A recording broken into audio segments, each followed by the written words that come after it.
Boa noite a todos, sejam bem-vindos. Sempre um prazer estar aqui nessa casa. Hoje nós vamos dar continuidade ao estudo do livro Vinhas de Luz, do Espírito de Emmanuel, na psicografia de Chico Xavier. Lembrando que a obra do Emmanuel, ela está muito enfatizada em cima da proposta de contextualização do Evangelho. O que ele mesmo chamou de o Evangelho redivivo, né? Porque no entendimento dele, com o passar do tempo, com as diversas interpretações e também deturpações, em parte a mensagem do Evangelho ela foi perdendo-se, né? Dentro de uma construção dogmática, de uma construção proselitista, né? O que é muito comum da natureza humana. Isso aconteceu com o judaísmo, no início do judaísmo. Com o passar do tempo, ele também foi perdendo a sua essência, a sua nobre essência, né? Desvirtuando-se da sua proposta original. E depois, com o surgimento do cristianismo, através da encarnação de Jesus, com o passar do tempo, infelizmente, isso também foi acontecendo com o cristianismo, né, dado que isso é uma questão temporal, né, uma questão realmente cultural. E a proposta do Emmanuel ela é um pouco audaciosa nesse sentido, porque ele tenta, ou melhor dizendo, né, ele coloca a proposta, e eu acho que ele consegue, de reviver o Evangelho dentro da temática espírita, ou seja, abordando as passagens evangélicas, tendo como pano de fundo os ensinamentos de Allan Kardec. Então, hoje nós vamos estudar a lição de número 10, como eu já disse para vocês, do livro Vinhas de Luz, né? Este livro contém 180 lições, então toda segunda-feira nós estudamos essas lições, aquilo que nós chamamos de estudo evangélico, né? Então, como é de costume, o Emmanuel ele sempre vai ali no Evangelho, e não sei com qual critério que ele usa, se é um critério aleatório, mas não sei, ele escolhe uma passagem e a partir dessa escolha ele disserta sobre essa passagem. Como eu disse para vocês, tendo sempre como pano de fundo, né, os conhecimentos espíritas. A lição de hoje ele intitulou de Levantai os Olhos. E a passagem evangélica está em João, capítulo 4, versículo 35, quando João ele registra um pensamento de Jesus. Ele diz assim: eis que vos digo, levantai os vossos olhos e vede as terras que já estão prontas para a ceifa, ou seja, que já estão prontas para a colheita. Então Jesus teria dito isso, registrado por João, que chegou o momento em que a gente pode e já deve levantar os olhos, olhar para a cultura, né, para a plantação, enfim, porque já está na hora da colheita, né? Então, a partir dessa passagem, o Emmanuel veio discorrendo sobre ela e nós vamos acompanhar juntos, e de tempos em tempos a gente faz uma abordagem. O mundo está cheio de trabalhos ligados ao estômago. A existência terrestre permanece transbordando emoções relativo ao sexo. Então ele começa falando mesmo das questões das demandas mais materiais, né? Do estômago, da alimentação e da questão sexual. O mundo está cheio de trabalhos relativos ao estômago, a existência terrestre permanece transbordando emoções relativas ao sexo, né? E de fato, tem a dinâmica humana, né, nessa existência, ela é demandada por vários fatores primordiais da carne, de sustentação da carne. É muito fácil de entender isso, né? Nós temos um espírito, esse espírito está encarnado, ou seja, dentro da carne, né? E se ele está dentro da carne, ou pelo menos ligado à carne, ele tem as demandas da carne, as demandas de nutrição, as demandas de locomoção, de subsistência, sexuais, né? E quando a gente fala sexual, não quer dizer que é coisa ruim, né? A cultura religiosa dogmática e também, né, algumas visões deturpadas colocaram o sexo como algo ruim, algo pejorativo, como algo que fosse diferente da natureza humana, né? Que não fosse algo nobre. Muito pelo contrário. A sexualidade, né, que o sufixo idade quer dizer qualidade, a qualidade do sexo é que faz o aprimoramento do espírito, né? O problema é que quando a gente fala em sexo, a gente está sempre pensando em coisas pejorativas, quando na verdade é exatamente o sexo que impulsiona o desenvolvimento da humanidade, tanto na questão da reprodução, tanto também quanto na questão do relacionamento, né? Os relacionamentos, normalmente, né, conjugais ou afetivos, eles têm sempre uma troca, né? E essa troca chega no momento que é uma troca de sexualidade. Nos planos espirituais mais elevados, né, pelo que a gente sabe, existe sexo entre os espíritos, existe, mas não como imagineis. O sexo para eles é amor e simpatia. Então chegará um momento em que a questão sexual não é mais a questão do relacionamento físico, mas uma troca afetiva, né, dentro de uma nobreza sexual. Mas isso não é o tema da noite, mas enfim.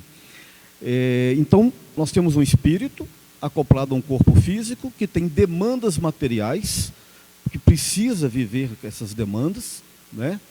E que bom que assim seja, porque é assim que o espírito elabora, é assim que o espírito se desenvolve.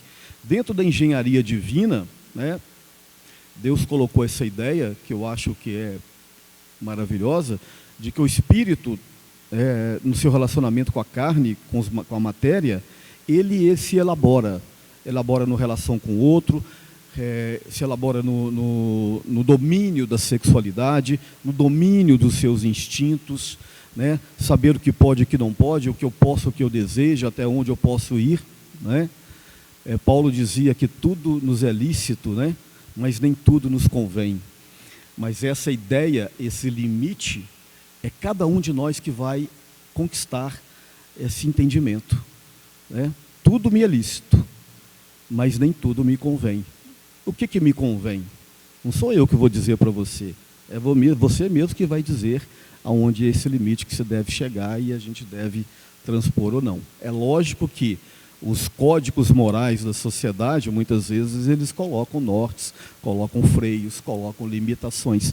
Mas muito mais do que isso, o que é mais importante é que a nossa consciência coloque limites ou não nas nossas atitudes, nas nossas ações. Ninguém contesta o fundamento sagrado de ambos, nutrição, sexo e outras demandas materiais. Entretanto, não podemos estacionar nenhuma e nem outra faixa da expressão. Sim, nós temos demandas materiais, demandas de nutrição, sexuais, de posses, né? Direito à propriedade, desde que a gente a conquista, direito a se vestir, desde quando a gente trabalhe para isso, enfim. Mas ele está dizendo aqui que a gente deve dimensionar isso, né? Nem tanto ao mar, nem tanto à terra. Tem um mito de Platão que é chamado de a Tríade de Platão, 2.500 anos atrás, aproximadamente. Platão, né, que ele tinha uma visão espiritual também, quando é chamado dualismo platônico, né? Mundo concreto e mundo das ideias. Ele fazia essa distinção que o homem deve viver essas duas dimensões, né?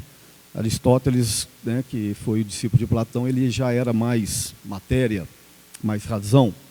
Mas aí Platão coloca nessa tríade, ele cita uma metáfora, ele cita o seguinte exemplo, né? Um homem, ou uma mulher, naturalmente, um carro, né? E 2 cavalos. Um carro aqui é uma carroça ou uma carruagem. Na época não existia automóvel, né? Então, Platão dizia o seguinte: o homem é o espírito, o carro é o corpo, e os 2 cavalos, O da direita é o cavalo da razão, do entendimento, da inteligência, e o outro é o cavalo do instinto, o cavalo forte, bruto, mas desobediente. E cabe ao homem, ou seja, ao espírito, com as suas rédeas, dominar o cavalo da direita e o cavalo da esquerda. Para quê? Para que o corpo, o carro, siga a direção correta. E se a gente trazer isso para o entendimento espírita, tem tudo a ver com a nossa proposta, né? O espírito, o corpo, o instinto, a razão e os sentimentos. E cabe a cada um de nós, dentro do nosso desenvolvimento, da nossa elaboração, domar esses dois cavalos. Através de quê? Da inteligência. Né? Então é isso que nós estamos fazendo hoje aqui. Tentando dominar. Somos espíritos, sim. Nossa essência é espiritual, sim. Mas estamos temporariamente num corpo físico com demandas materiais de nutrição, de sexualidade, de vestimenta, locomoção, de posses e tudo mais. Isso não é ruim, isso é necessário. Mas a questão é o que eu devo, até onde eu devo, o que eu posso, até onde eu posso. E isso é cada um de nós que vai, através do desenvolvimento, adquirir. Pois bem, há que levantar os olhos e devastar zonas mais altas. É preciso cogitar da colheita de valores novos, atendendo ao nosso próprio celeiro de realizações. É preciso, então, levantar os olhos. Tá, então nós estamos aqui em corpos materiais com demandas físicas, mas ele diz o seguinte, que nós deveremos levantar os olhos e tentar enxergar o que está além desse plano. O que está além desse plano? É o que praticamente todas as religiões nos colocam, é praticamente todas as filosofias nos colocam, e mesmo que não sejam religiões ou filosofias, o comportamento humano mais sublime nos coloca isso de uma forma muito clara. Que o que mais representa, o que é mais valioso para o espírito, são os nossos tesouros espirituais. Então, matéria é importante, posses são boas, de certa forma sim, mas são temporais, são representatividades temporais. O que importa é o quê? O que as religiões nos dizem? O que a filosofia nos diz? O que a experiência humana nos diz? Que os valores principais do espírito não são o corpo, são os tesouros do espírito, que é o quê? A sabedoria, a bondade, o bom proceder dentro de uma análise individual, né? Então a gente deve, segundo Emmanuel e também segundo Jesus, levantar os olhos e olhar o que está além do nosso campo circunstancial, o que está além do meu campo familiar, o que está além do meu campo profissional, o que está além dos meus projetos pessoais. Esse ano eu quero formar, eu quero fazer mestrado, o ano que vem eu quero fazer doutorado, eu quero aumentar o meu salário, eu quero comprar uma casa nova, eu quero trocar de carro, ótimo, isso é tudo lícito. Mas o que está além disso? O que é mais importante dentro da nossa proposta como espíritos? Então ele nos concita isso, levantai os olhos e olhar aquilo que está além do seu campo momentâneo de necessidades, que são o patrimônio da alma. O que nós estamos fazendo aqui, na verdade? Nós estamos aqui elaborando nosso espírito. E o que é mais importante para elaborar os nossos espíritos? É ter essa visão de que os patrimônios espirituais são muito mais ricos, são muito mais potentes do que verdadeiramente os patrimônios temporais que vão ficar. Ninguém vai levar nada. Nós viemos nus, voltaremos nus. Não adianta quantas escrituras você vai deixar no seu nome. Quando a gente entrar no plano espiritual, nós vamos entrar desnudos de patrimônios materiais. E o que nós vamos levar conosco? Qual que é a passagem qual que é o bilhete que vai nos colocar no trem da passagem? São exatamente, obrigado, Arnoldo, são exatamente os patrimônios da nossa alma. A gentileza, a educação, o perdão, o entendimento, tudo aquilo que nós já sabemos, né? Sigamos. Não se resume a vida a fenômenos de nutrição, nem simplesmente a continuidade da espécie. Laborioso serviço de iluminação espiritual requisita o homem. É o que ele está dizendo.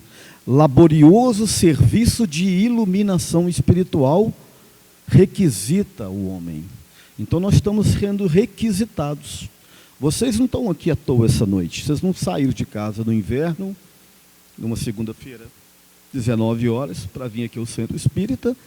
Se vocês não tivessem, não estariam, ou não estariam, melhor dizendo, não estejam, melhor dizendo, movidos por uma intenção de iluminação espiritual, né? Infelizmente, muitas pessoas não têm esse, ainda não despertaram, ainda não acordaram, mas cada um tem o seu próprio tempo. Valiosos conhecimento reclamam-nos as esferas superiores. Valiosos conhecimentos que a gente nem desconfia deles, né? Nos requisitam para as esferas superiores. Porque a evolução, gente, é uma lei natural. A evolução ela vai acontecer queiramos ou não queiramos.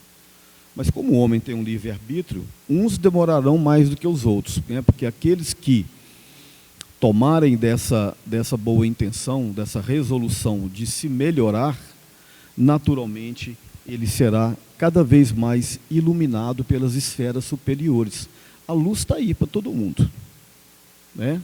Ela é igualitária, ela não distingue ninguém, seja rico, pobre, seja o que for. Agora, se a gente entra dentro das furnas, se a gente se esconde dentro das cavernas, naturalmente as luzes não vão nos iluminar. Mas a partir do momento que eu coloco a cabeça para fora, a luz espiritual vai nos iluminar. Mas esse movimento de colocar a cabeça para fora, sair para a luz, sair das furnas, ele é individual. É cada um de nós. A proposta das religiões, a proposta aqui do espiritismo, né? A proposta de tanta gente boa, ou de tantas doutrinas boas, é de incentivar isso a acontecer. Mas esse movimento, ele é pessoal, ele é individual. Tem pessoas que eu conheço que não acreditam nada além da matéria, que são tidas como ateístas ou materialistas, mas que são pessoas boas. E isso é que importa, né? Então, esse movimento de colocar a cabeça para fora, de se iluminar, ele é pessoal, ele é individual, né? Então, o incentivo ele vem o tempo todo, ele vem dos antigos profetas, eles vieram lá no Oriente com os grandes propulsores da espiritualidade, né? Como Buda, Krishna, Confúcio, na Grécia Antiga, né? Dentro da escola cristã, dentro da escola muçulmana, dentro da escola judaica, nós temos incentivadores que são chamados de prepostos do Cristo, para fazer a humanidade despertar. Mas o despertar é um movimento íntimo, individual.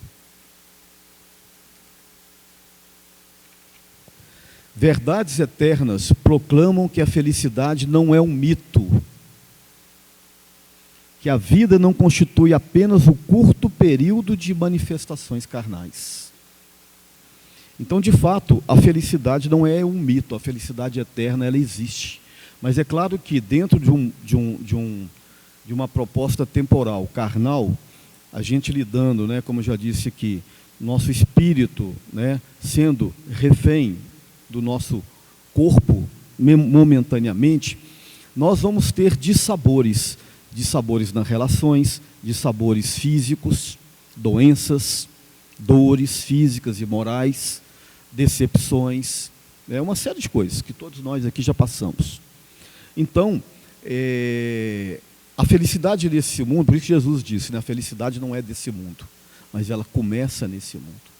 Nós temos aqui momentos de felicidades, todos nós já tivemos, né? Quando um filho nasce, Quem que não se emociona com o nascimento de um filho ou de uma filha? Né? Quando um filho se forma com toda a dificuldade, né, para se formar um filho, dentro do esforço dele e da própria família, quem não se sente feliz com esses momentos? Quem não se sente feliz por descobrir um novo amor, né, por apaixonar-se? Então, nós temos, sim, momentos de muitas felicidades aqui no planeta, mas temos de sabores também. Temos momentos de tristezas, de decepções. É assim que se faz a construção do espírito. Mas a felicidade plena existe. Mas ela não é dada de graça.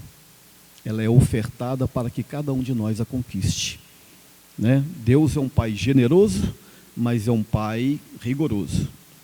Ele dá a cada um conforme as suas obras. Ele ensina o caminho, mas ele deixa que o homem descubra o seu caminho, mesmo que seja através do caminho da dor. Quando uma mãe, né, ou um pai estão ajudando o filho a dar os primeiros passos, né, em torno ali de 10 meses, um ano, né, os primeiros passos, fatalmente, o neném vai cair e muitas vezes vai se machucar. Vai chegar um momento que ele já vai andar sozinho.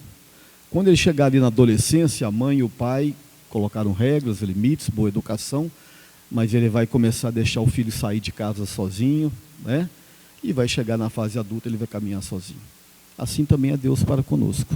Nós já estamos entrando numa fase que nós já caminhamos sozinho. Nós já temos conhecimento das leis. E agora é cada um conforme as suas obras. Dor, elas vão acontecer, muitas vezes como forma de aprendizado. Não como forma de punição, mas de aprendizado. Então a felicidade plena, ela existirá um dia. Que a vida não constrói apenas o curto período das manifestações carnais na Terra. Um dos pilares do Espiritismo é exatamente a ideia da pluralidade das existências, né? O que nós chamamos de reencarnação.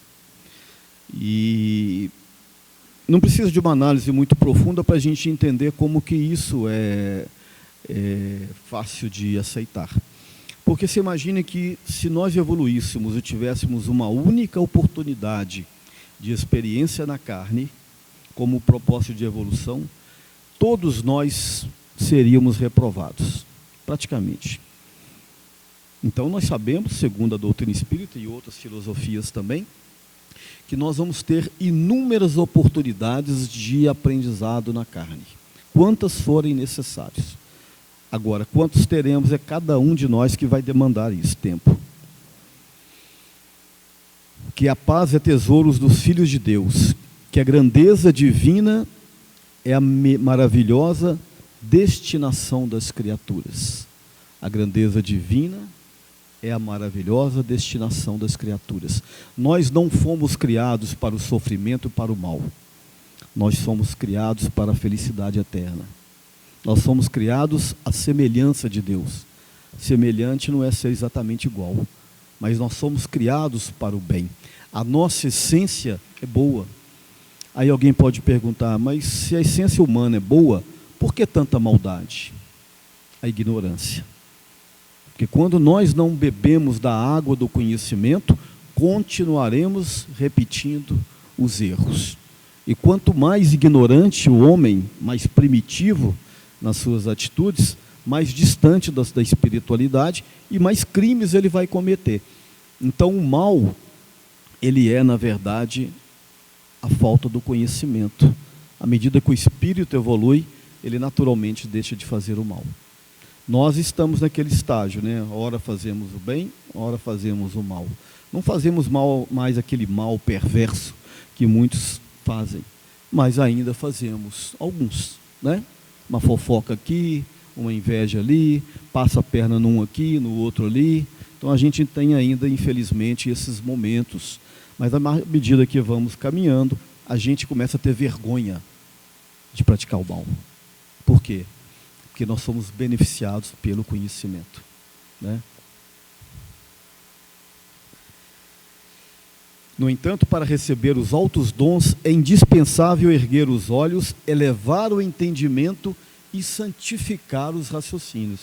Ou seja, para a gente receber os dons, aquela luz que eu falei com vocês, né, você tem que sair da caverna. Se você ficar enfurnado na caverna, repetindo os mesmos erros de sempre, né? Repetindo os mesmos roteiros de fracassos, você não vai ser beneficiado pela luz. Tem que ser assim. Então, se você quer receber, você tem que fazer por onde merecer. É indispensável erguer os olhos, elevar o entendimento e santificar os seus raciocínios. O que é santificar os raciocínios? É disciplinar a nossa mente. É disciplinar a nossa mente.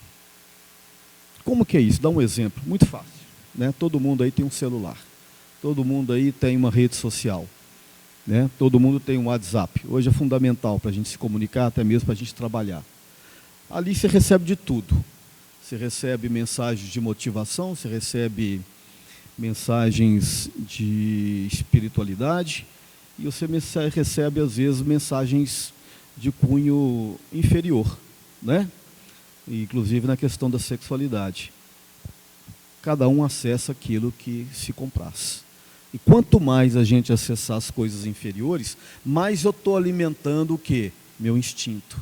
E mais afastando-me de quê? Desses raios de espiritualidade. Então é necessário educar os nossos pensamentos, disciplinar a nossa mente. E a internet trouxe esse desafio para nós, né? Quem aí é da minha faixa de idade, aí tem 50 anos, né, para cá, né, Geraldo? 30 e poucos, né, Geraldo? Isso para nós é uma novidade, a gente tem muita dificuldade. O jovem não, já nasceu com esse mundo, né? O que também tem sido para eles um grande desafio. A gente tem visto aí as coisas absurdas que estão acontecendo.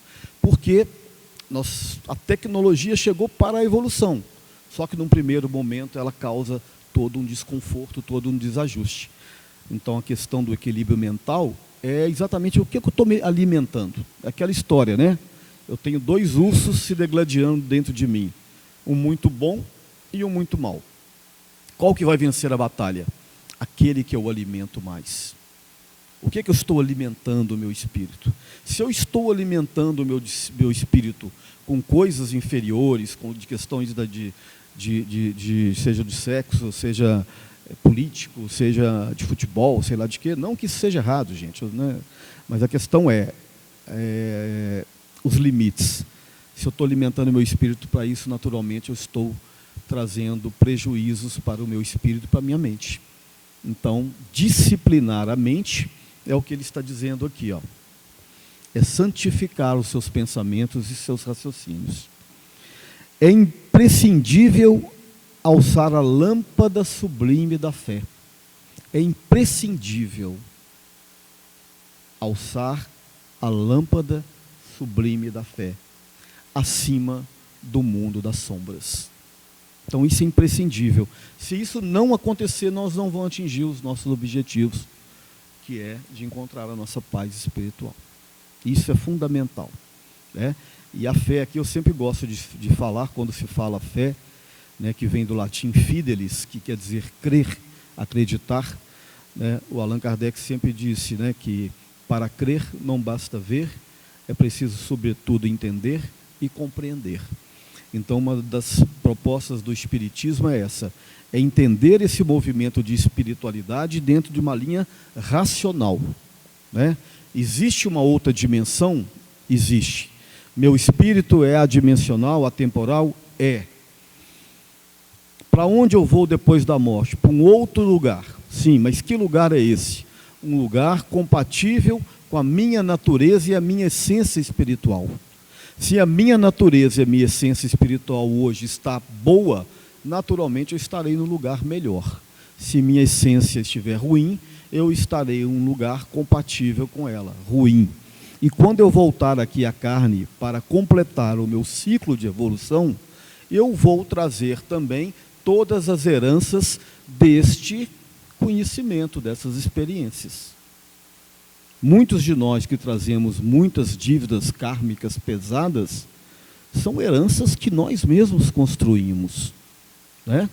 Não é porque Deus teve raiva da gente e falou assim, olha, você vai ter um filho assim, uma filha assada, você vai ter isso, aquilo, outro, você vai ter uma doença assim, a doença assada, não.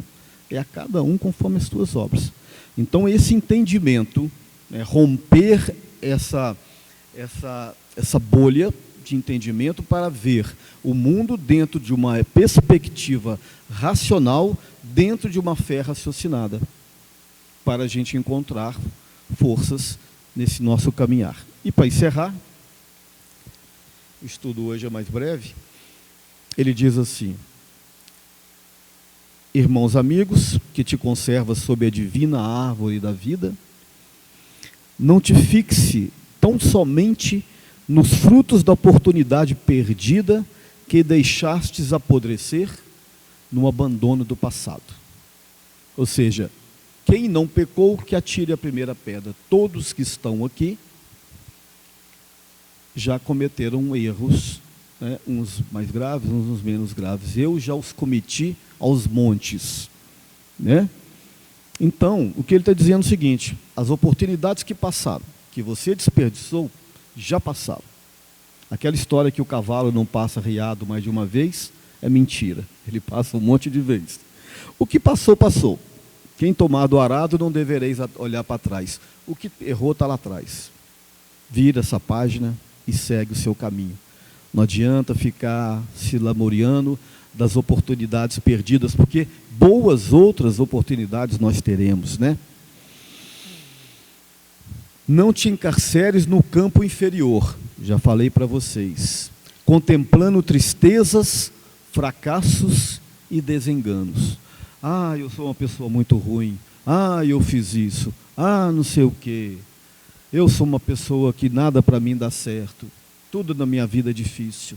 Isso não vai contribuir em nada, absolutamente nada. Cultuar os maus pensamentos, o pessimismo, só nos fará mal. Lembra da educação da mente que nós falamos? Então não adianta. Eu sou um filho de Deus, eu estou aqui encarnado com inúmeras oportunidades, independente do meu corpo, independente da minha saúde, da falta de saúde, independente das complexidades familiares que eu tenho, das minhas limitações. Eu sou um filho de Deus e eu tenho aqui na Terra muitas oportunidades de crescer e de evoluir. E o pessimismo, naturalmente, nos coloca dentro daquela caverna que eu falei para vocês. E lá nós não vamos ser iluminados. Então, para ser iluminado, nós temos que romper com esse vitimismo, com esse coitadismo e entender que o sol está aí brilhando para todos nós. E quando eu falo do sol, eu estou falando da luz espiritual. Não te encarceres no campo inferior, não te contemplas tristezas, fracassos, desenganos. Olha para o alto, repara as frontes imortais, que o sopro da divina providência te traz a todos os dias. Dar-te aos labores da ceifa e observa que, se as raízes ainda se demoram presas ao solo que te fixas, os ramos viridentes, cheios de frutos substanciosos e de belezas, avançam ao infinito, na direção dos céus. Então é uma lição muito bonita, né, que o Emmanuel nos traz. Eu acho que não ficou dúvida para nenhum de nós, né? Então ele encerra dizendo que apesar dos nossos pés estarem fincados na terra, os nossos corações já conseguem deslumbrar o infinito. Então é isso, muito obrigado, boa noite a todos pela atenção.